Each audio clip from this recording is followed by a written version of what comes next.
Bismillahirrahmanirrahim. Assalamualaikum warahmatullahi wabarakatuh. Alhamdulillahilladzi arsala rasulahu bil huda wa dinil haq liyusirahu ala dini kullihi wa kafa billahi syahida.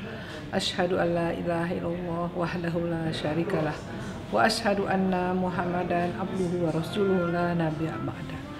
Alhamdulillah, kita panjatkan puji dan syukur kehadirat Allah Subhanahu wa taala. Pada hari ini kita masih diberikan nikmat sehat, nikmat iman, nikmat Islam, dan berbagai nikmat yang ada di dunia ini. Tidak akan kita bisa hitung nikmat itu dengan angka-angka yang ada di dunia ini. Untuk itu kita senantiasa mengucapkan syukur alhamdulillah. Dan tak lupa kita panjatkan salam dan salawat pada Rasulullah SAW beserta para keluarga, para sahabat, dan para pengikutnya hingga ijma nanti. Sesaat lagi kita akan memasuki bulan Ramadan, bulan yang pada saat itu adalah bulan yang penuh dengan pahala-pahala yang didatangkan pada Allah Subhanahu wa taala kepada hamba-hambanya. Tapi beriringan dengan itu, negara kita bahkan dunia sedang mendapatkan musibah, yaitu sedang mewabahnya penyakit COVID-19 atau Corona. Dan untuk Indonesia, negeri kita cinta ini, sudah berjatuhan para pahlawan-pahlawan kita yang sudah menemui Allah lebih dahulu sebelum memasuki bulan Ramadan. Sehingga kita sebagai hamba Allah bersyukur, insya Allah balighna Ramadan, sampaikanlah kami kepada bulan Ramadan. Mudah-mudahan beberapa hari ini kita akan sampai di bulan Ramadan. Dan kenapa bulan Ramadan itu adalah tamu yang kita tunggu? Karena pada bulan Ramadan itu adalah bulan diturunkannya Al-Quran. Dalam ayat Al-Quran, syahrul Ramadan allazi unzila fil Quran hudal linnas wa bayyinatin minal huda. Pada bulan Ramadan ini adalah bulan di dalamnya diturunkan permulaan Al-Quran sebagai petunjuk bagi manusia dan penjelasan-penjelasan mengenai petunjuk itu dan pembeda antara hak dan yang batil. Karena itu barang siapa di antara kamu hadir di negeri tempat tinggalnya di bulan itu, maka hendaklah berpuasa pada bulan itu. Dan barang siapa sakit atau dalam perjalanan ia berbuka, maka wajiblah baginya berpuasa sebanyak hari ditinggalkan itu.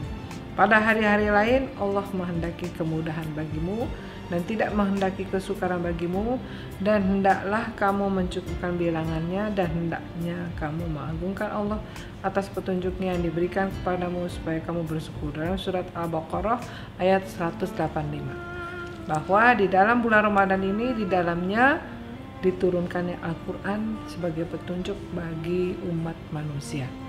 Kita tahu bahwa Al-Quran adalah mukjizat yang Allah berikan kepada nabinya, Nabi Muhammad SAW adalah mukjizat yang terbesar.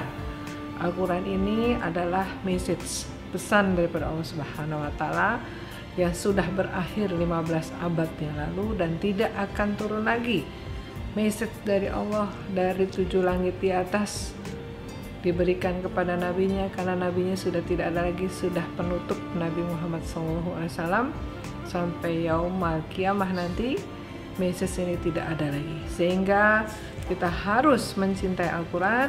Karena itu di dalam bulan Ramadan ini Allah turunkan Al-Quran, sehingga bulan Ramadan ini adalah bulan yang sangat mulia sekali. Yang kedua, bulan Ramadan memberikan kepada kita semua amal soleh yang berlipat ganda. Di dalam satu hadis, hai manusia, bulan yang agung, bulan yang penuh berkah telah menaungi. Bulan yang di dalamnya ada satu malam yang lebih baik dari 1000 bulan. Bulan yang padanya Allah mewajibkan berpuasa, qiyamul lail disunahkan. Barang siapa yang pada bulan itu mendekatkan diri kepada Allah dengan suatu kebaikan, nilainya seperti orang melakukan perbuatan diwajibkan pada bulan lainnya. Dan barang siapa yang melakukan suatu kewajiban pada bulan itu, nilainya sama dengan 70 kali lipat dari kewajiban yang dilakukannya pada bulan lainnya. keutamaan sedekah adalah sedekah pada bulan Ramadan. Jadi pada bulan Ramadan ini kita akan mendapatkan amal soleh yang berlipat ganda. Dan ini dalam satu hadis ialah sampai 70 kali lipat. Kita anggaplah sebagai bulan Ramadan sebagai bulan bonus pahala daripada Allah Subhanahu wa taala ya, untuk kita menjadi pegangan kita nanti di yaumil akhirat. Yang ketiga, bulan Ramadan adalah bulan yang penuh keberkahan. Apa yang dimaksud dengan berkah? Ya, bahwa sesuatu yang bermanfaat itu kita dapatkan ya dalam kehidupan kita sehari-hari. Berkah ini didapatkan dalam bulan Ramadan. Misalkan contohnya ada satu panci ya, sup bisa dimakan oleh ratusan orang. Itu namanya berkah ya. Jadi sesungguhnya telah datang kepadamu bulan yang penuh berkah. Allah mewajibkan kamu berpuasa karena dibuka pintu-pintu surga, ditutup pintu-pintu neraka, dibelenggu setan-setan, serta akan dijumpai suatu malam yang nilainya lebih berharga dari 1000 bulan. Barang siapa yang tidak berhasil memperoleh kebaikannya, sungguh tiadalah dia akan mendapatkan itu untuk selama-lamanya. Itu yang dimaksud dengan bulan ini, bulan yang penuh berkah ya, karena pada saat ini ya kita akan mendapatkan keberkahan dari Allah Subhanahu wa taala di bulan Ramadan. Yang keempat, bulan Ramadan adalah bulan pengampunan dosa. Ya, barang siapa yang berpuasa di bulan Ramadan karena iman dan ihtisab, maka akan diampuni dosa-dosanya lalu. Di hadis lain, salat yang 5 waktu dari Jumat ke Jumat dan Ramadan dari Ramadan merupakan penghapus dosa di antara mereka jika dia menjauh dari dosa-dosa besar. Hadis riwayat Muslim.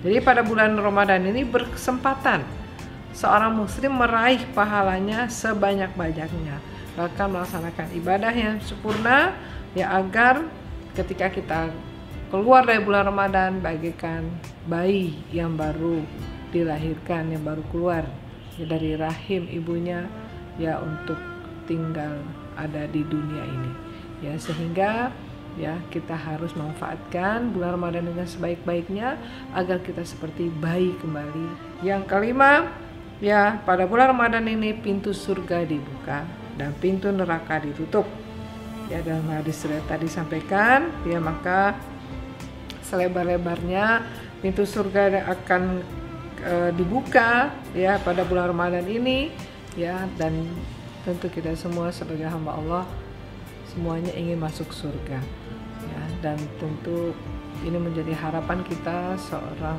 hamba Allah yang beriman dan bertakwa.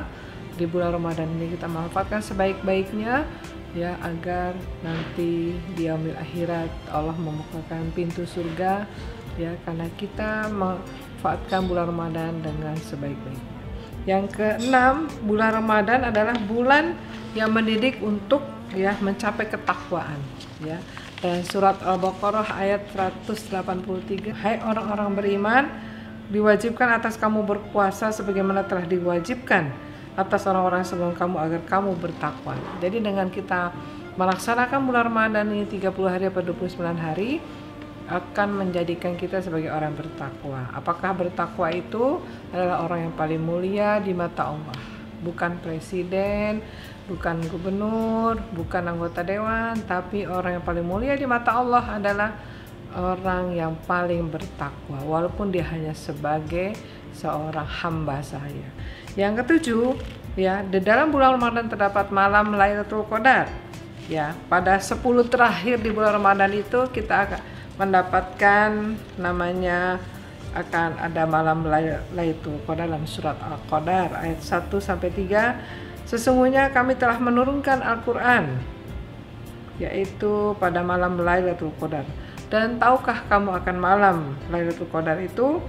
Malam Lailatul Qadar itu adalah lebih baik daripada 1000 bulan. Ya, 1000 bulan itu kurang lebih 84 tahun. Pahalanya sama dengan 84 tahun bila kita melewati Lailatul Qadar. Nah, kalau tiap tahun kita mendapatkan Lailatul Qadar, berarti pahala kita bisa ratusan tahun. Tapi itu dengan perjuangan.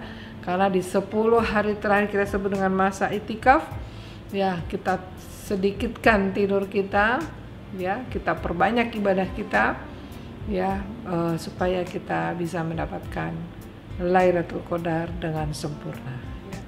Demikianlah yang bisa saya sampaikan pada kultum Ramadan. Mudah-mudahan kita bisa memasuki bulan Ramadan dengan hati yang gembira, dengan hati yang senang walaupun sedang mewabah ya, corona merajalela di sekitar kita. Untuk itu kita harus bersyukur pada Allah Subhanahu wa taala. Apa yang namanya syukur adalah kita mengucapkan terima kasih kepada Allah Subhanahu wa taala karena Allah masih memberikan nikmat kepada kita. Mudah-mudahan insyaallah kita sampai kepada bulan Ramadan ini, bulan yang penuh ya dengan pahala, dengan berkah ya, bahkan juga bisa mendapatkan pahala sampai 84 tahun. Dan kita sebagai umat Islam, sebagai hamba Allah yang beriman ya, senantiasa mengucapkan kata syukur. Karena semakin banyak kita mengucapkan kata syukur, alhamdulillah, maka Allah akan tambahkan nikmatnya ya. Jadi dengan kita menjadi hamba Allah yang senantiasa bersyukur ya, maka Allah akan tambahkan nikmatnya. Ya, apa saja nikmat yang harus kita syukuri, termasuk nikmat sehat. Ya, dengan kita berada dalam wabah corona ini kita sehat, kita syukuri. Ya, dan juga mungkin juga nikmat keamanan, nikmat rezeki ya dan sebagainya. Bagaimana kita mensikapi rasa bersyukur kita adalah kita mendekatkan diri kepada Allah Subhanahu wa taala dan beribadah ya, melaksanakan kewajibannya dengan baik ya.